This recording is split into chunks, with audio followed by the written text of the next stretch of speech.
नमस्कार, प्रणाम। हम सौम्या पोखरेल बीरगंज नेपाल से। आज अपने लोगों के बीच में एक बात कहे के चाहते नहीं। सिर्फ हम खेसारी जी के फैन जितना बानी उ लोग से सिर्फ कहे के चाहते नहीं। कौन है पवन सिंह, हम बोले थे तो बहुत ज्यादा विवाद हो रहा है यहाँ पर कि सौम्या का ये है वो है।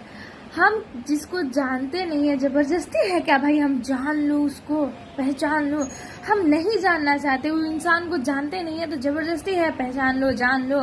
रहा बात यहाँ कुछ लोग बोला था लोग कि भोजपुरी इंडस्ट्री के बदनामी होता। तहानी के 2 साल पहले से मसूरी लाल कहता रहा, लेकिन अपने भोजपुरी इंडस्ट्री के सुपरस्टार से ट्रेंडिंग स्टार के तो भोजपुरी के इज्जत तो मेरा नहीं खे जात। वो कहाँ के हवन? भोजपुरी इंडस्ट्री के ना हवन। रहल बात कुछ कहे के तो हम सबसे पहले खेसारी जी के फैन है, ओकरा अलावा कुछ है ठीक बा। कौनो बड़का स्टार ना है कि हमरा कुछ हो जाए।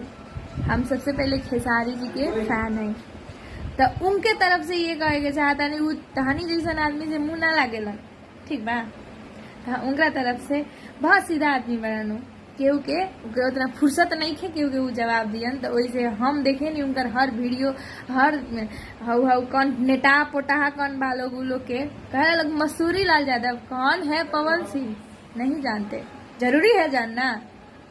भोजपुरी इंडस्ट्री में हम खेसारी जी को जानते हैं, मनोज तिवारी जी को जानते हैं, हीरो जी को जानते हैं। ये लोग है स्टार। कौन है पावर स्टार? हम नहीं जानते। सुबह सुबह हमको फोन आयल रहे भोरे कि रात के हमरा फोन आयल रहे एगो नंबर से, तू एंगे कहबो नु पवन सिंह के बारे में तो तहरा भोजपुरी में काम ना मिली, लागत तक की लिखवा ले बड़न। रहल बात जगरा काम देवे के बा ओकरा कोनो मतलब नहीं है, तहरा से काम करे के बा नहीं खे, जानते नहीं कि वो इंसान से कैसे काम करे हम। और हमरा धमकावे के तो हम कोनो होने के डराए वाला लड़की ना है ठीक बा। कुछ ऐसा बाटे तो आई बतियाई, गाड़ी दिला से का होई? अब का कही, संस्कार उन्हें मिलल है, लेकिन हमनी के कुछ का केतना हो जाए हमनी के गाड़ी दे देम सन ना। हमनी के बाप मतारी होंगे नहीं के सिखैले के गाड़ी देवे के।